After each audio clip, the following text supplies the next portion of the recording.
This is the citation for the data I'm using today.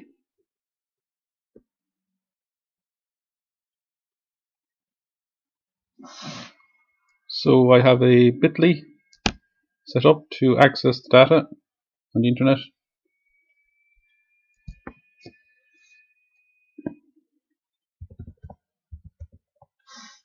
And you can see it there. So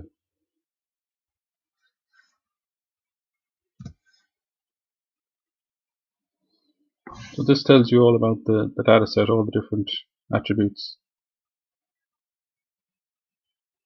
And you just click on data folder